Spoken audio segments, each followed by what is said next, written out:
আসসালামু আলাইকুম। এখন আমরা দেখব হিউম্যান রিসোর্স নামের যে অপশনটি আছে সেটি। হিউম্যান রিসোর্সে আমি চলে আসলাম। এখান থেকে আমি চলে যাব পেরোলে। পেরোল থেকে আমি চলে যাচ্ছি স্যালারি টেমপ্লেটে।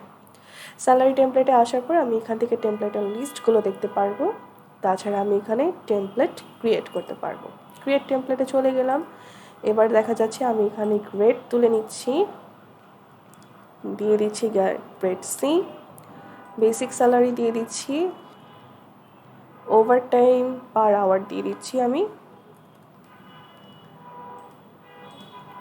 আপনি চাইলে এখান থেকে অ্যালাউন্সগুলো অ্যাড করতে পারেন, চাইলে আরও বেশি অ্যালাউন্স অ্যাড প্রতি ক্লিক করে অ্যাড করতে পারেন।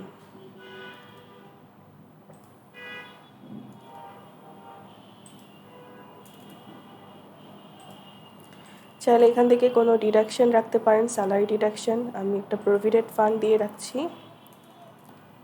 চাইলে আপনি আরও অ্যাড করতে পারেন। এবার দেখা যাচ্ছে আমার বেসিক স্যালারি কত, টোটাল অ্যালাউন্স কত, নেট স্যালারি কত, সেটা আমার টোটাল একটা যোগ হয়ে এখানে চলে আসবে।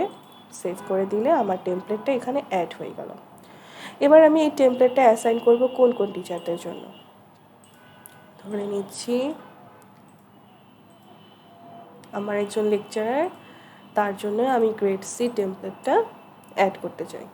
এবার আমি স্যালারি পেমেন্টে যদি চলে যাই,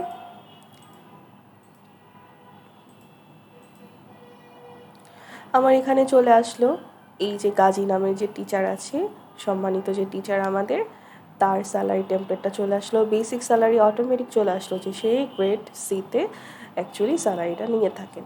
এবার তাকে আমি পে করতে চাচ্ছি। এখানে আমি ওই সমস্ত কিছু তার ডিটেলসগুলো দেখতে পারলাম। কিসের মাধ্যমে পে করতে চাই, ধরলাম ক্যাশে কিংবা কার্ডে। আমি ক্যাশেই ধরে নিচ্ছি। চাইলে এখানে কোনো নোট লিখে আমি এটাকে পেড করে দিতে পারি, তাহলে আমার ইনফরমেশন এখানে সেভ হয়ে গেল। এবার চলে যাচ্ছি অ্যাডভান্স স্যালারিতে।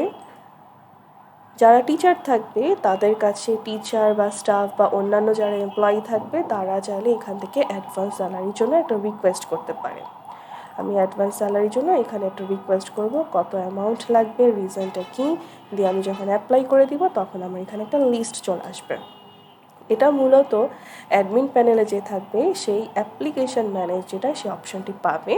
পাওয়ার পর দেখা যাবে যে এই মাসে কে কে আমার কাছে অ্যাডভান্স স্যালারির জন্য অ্যাপ্লাই করেছে।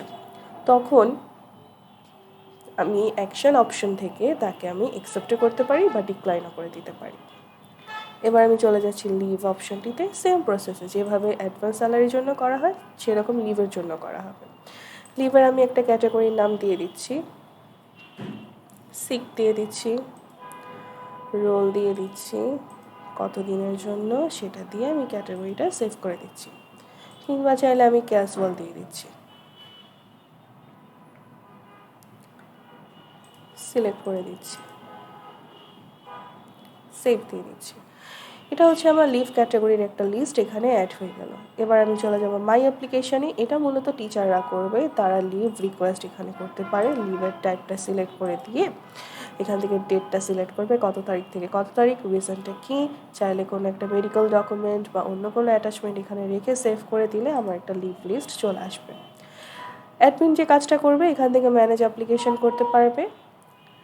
সে যখন টিচাররা বা অন্যান্য এমপ্লয়িরা যখন লিভের জন্য বা স্টুডেন্ট যখন লিভের জন্য দিবে, অ্যাপ্লাই করবে, তখন দেখা যাবে টিচার এখান থেকে রোল অনুযায়ী সিলেক্ট করে ফিল্টার করলে একটা লিস্ট আকারে পেয়ে যাবে। চাইলে এখান থেকে অ্যাডমিন যে থাকে সেও এখান থেকে ম্যানুয়ালি চাইলে তাকে একটা লিভ দিতে পারে। এবার আমরা চলে যাচ্ছি অ্যাওয়ার্ডে। অ্যাওয়ার্ড আমি এখান থেকে অ্যাওয়ার্ডটা দিতে পারি, যেমন একজন টিচারকে আমি একটা অ্যাওয়ার্ড দিতে চাচ্ছি।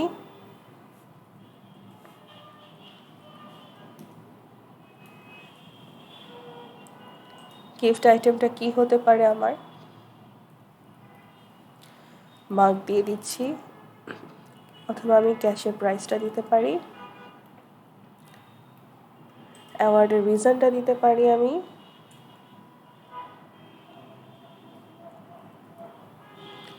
গিভেন ডেটটা আমি এখান থেকে চাইলে চেঞ্জ করতে পারি। সেভ করে দিচ্ছি, আমার এখানে একটা অ্যাওয়ার্ডের লিস্ট চলে আসবে। এই ছিল মূলত আমার হিউম্যান রিসোর্সের একটি ওভারভিউ। ধন্যবাদ সবাইকে।